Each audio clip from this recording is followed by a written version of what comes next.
Rafinha a décidé d'ajouter sa pierre à l'édifice et a lui aussi répondu au pic de Kylian Mbappé. On va voir tout ça dans cette vidéo. Salut à tous les gars, c'est Aziel. Aujourd'hui, on se retrouve pour une nouvelle vidéo actu autour de l'équipe de France avec comme sujet principal la réponse de Rafinha qui lui aussi s'est empressé d'envoyer, on va dire, voilà, sa petite réponse, son petit clash lui aussi, sa petite pique envers Kylian Mbappé et sa déclaration par rapport à la Copa América et aux nations sud-américaines et même aux nations du reste du monde. Pour rappel, Kylian Mbappé avait déclaré dans une interview un peu avant le début de l'Euro comme quoi l'Euro était une compétition plus dure à gagner que la Coupe du Monde parce que les équipes européennes, globalement, il avait dit jouaient mieux au foot et se connaissaient mieux entre elles.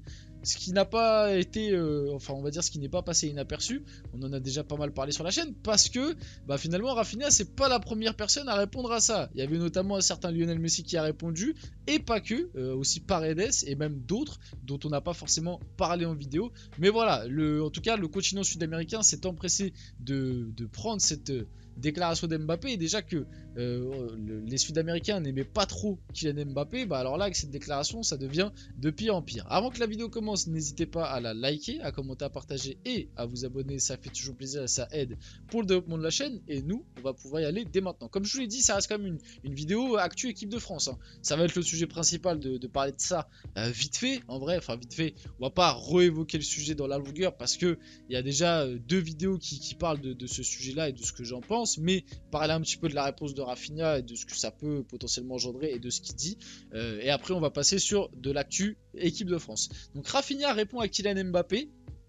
Mbappé dit que l'Euro est plus difficile que la Coupe du Monde. Il a perdu la Coupe du Monde contre une équipe d'Amérique du Sud. C'est une réponse simple à ce qu'il a dit. J'aimerais bien voir aussi les équipes européennes disputer les qualifications ici en Amérique du Sud, dans les hautes montagnes, et nous verrons si c'est difficile ou facile. Et c'est vrai que c'est un aspect dont j'avais pas parlé dans mes précédentes analyses quand je parlais de ce truc. Alors bon, moi j'ai toujours été unanime pour dire qu'Mbappé, il avait été soit très maladroit dans sa déclaration, soit il était complètement à côté de la plaque. Je comprends pas comment tu peux dire que l'Euro est plus dur à gagner qu'une Coupe du Monde quand tu as le contexte Coupe du Monde et que la Coupe du Monde c'est la compétition que tout le monde veut gagner, que tout le monde veut. Même la Coupe du Monde ça regroupe de plus grosses équipes généralement. Alors ok, je veux bien comprendre l'aspect oui l'euro, le système fait que c'est peut-être un peu plus dur que par exemple, enfin quoique même pas parce que maintenant tu as même les meilleurs troisièmes qui peuvent se qualifier à l'euro. Alors oui, peut-être que les équipes européennes se connaissent un peu mieux entre elles et pratiquent un football similaire. Maintenant de là à dire que l'euro est plus dur que la Coupe du Monde, pour moi c'était encore une fois juste une manière d'envoyer des pics envers surtout l'Amérique du Sud. Parce que pour ceux qui n'ont pas forcément suivi les derniers épisodes entre Mbappé et l'Amérique du Sud, c'est une grande histoire d'amour. Parce que, pour rappel, c'était parti à l'époque, c'était avant la Coupe du Monde 2022, où Mbappé avait déclaré que le football européen était bien supérieur au football sud-américain. Et je me rappelle déjà qu'à l'époque, il y avait Felipe Melo qui l'avait attrapé par rapport à cette déclaration-là et qui en gros avait dit, voilà, il avait clashé Mbappé par rapport à ça. Je crois même on en avait fait une vidéo à l'époque. Où en gros, parce qu'Mbappé avait dit clairement ouais le football européen est largement plus fort que le football sud-américain.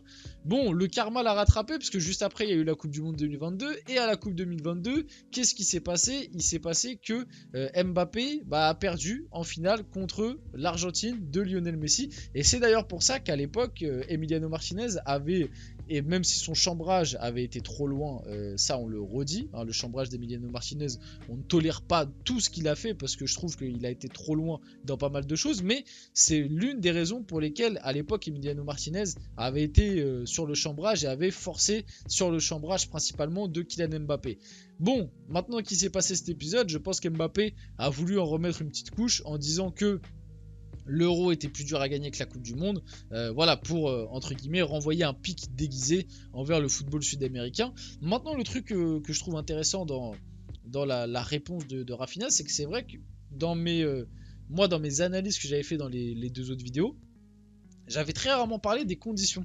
Mais c'est vrai que finalement, les conditions sud-américaines, on minimise peut-être un peu. Notamment, je sais qu'en Uruguay, si je ne me trompe pas, quand tu joues en Uruguay, il faut passer par un sas ou je sais plus quoi dans certains stades d'Uruguay, parce qu'en fait, la pression est tellement forte que sinon tu peux t'évanouir en plein match et que y a très peu d'air parce que c'est dans les montagnes et tout. Et c'est vrai que ce style de truc-là, On s'en rend pas compte quand nous on regarde les matchs à la télé et tout, mais à jouer, ça doit être très compliqué. Et c'est vrai que c'est un bon argument que met en avant Rafinha pour montrer que son argument de l'euro plus dur que la Coupe du Monde et l'air de dire que les nations européennes sont plus fortes et l'euro est plus dur que toutes les autres confédérations. Je pense que Rafinha a bien répondu par rapport à ça parce que les conditions sont très difficiles aussi en Amérique du Sud et ça rajoute une difficulté supplémentaire. Et moi, comme je vous l'ai toujours dit, je pense aussi que cette déclaration de Kylian Mbappé, c'est une manière on va dire d'envoyer des pics à l'Amérique du Sud, mais c'est aussi parce qu'il est très eurocentré. Pour moi, c'est parce qu'il a vraiment ce côté très eurocentré qu'on a aussi nous. Tu vois, par exemple, comme on est enfin comme la France est en Europe, hein, je vous apprends rien, on a cette vision très, nous c'est la Ligue des Champions, c'est l'Euro et les autres compétitions c'est moins important. Combien de fois j'ai déjà entendu sur des plateaux télé par exemple dire que la Copa América ça comptait moins que l'Euro, alors que finalement la Copa América et l'Euro, normalement c'est censé être à des échelles similaires. Alors ok, la Copa América, t'as moins de nations favorites, t'as moins de grosses nations qui peuvent aller la gagner, parce qu'entre guillemets, là en gros favori par exemple cette année, t'as le Brésil, l'Argentine et l'Uruguay. Mais tu vois par exemple il y a quelques années, t'as le Chili qui en a enchaîné 2 d'affilée, et c'était un petit peu l'équipe surprise, et tu vois c'est quand même des nations qui jouent très bien au foot, le Chili de Marcelo Bielsa à l'époque. Donc bref, voilà, vous avez capté, pour moi Mbappé s'est un petit peu trompé sur cette déclaration, comme je l'ai toujours dit. On enchaîne un peu avec des actus équipe de France comme je vous dis un peu plus tôt. Petite déclaration de Marcus Thuram sur Kylian Mbappé justement. Il est le meilleur joueur du monde. Depuis la finale de la Coupe du Monde 2022, j'ai dit que j'arrêterai de douter sur Kylian. C'est le meilleur joueur du monde. Et en vrai, je peux comprendre. Je peux comprendre ce point de vue là parce que, comme je vous l'ai toujours dit, la Coupe du Monde 2022, il avait vraiment une aura particulière, si on doit être honnête, et il a fait un très très gros tournoi, et notamment cette finale marquante. Et oui, il n'y a rien à dire, quand tu vois cette finale, tu te dis, bon bah voilà, plus jamais je vais douter de ce mec, ce mec va juste le roi du monde. Même je me rappelle à l'époque, quand il y avait eu ce triplé en finale, il y avait eu des dingueries sur les réseaux, les gars. On va déterrer vos tweets, hein. On va déterrer vos tweets à certains, mais je sais qu'il y a certains qui avaient tweeté des dingueries. Je m'en rappelle, j'avais vu des trucs passer, mais voilà, il y en avait certains qui avaient tweeté des dingueries et qui avaient mis Mbappé très très haut, même voire trop haut, je pense, à l'échelle du football mondial et du football même dans son histoire. Mais bref, donc oui, je peux comprendre maintenant. Après la Coupe du Monde 2022, tu as eu quand même un sacré retour à la réalité. Parce que pour moi, depuis cette Coupe du Monde 2022, avec le PSG, c'est quand même très très moyen pour le meilleur joueur du monde. Tu vois, à l'échelle. Alors à l'échelle d'un joueur moyen, c'est correct, hein, mais c'est même voire bon, même voire très bon à des moments. Mais à l'échelle du meilleur joueur du monde, alors ok, Deschamps va venir me dire il a mis 44 pions. Ouais, mais il faut voir comment et dans quel contexte il a mis les 44 buts et avec quel niveau de jeu il a affiché sur ses prestations. Et j'aimerais bien aussi compter le nombre de pénaltys et le nombre de buts contre des très petites équipes.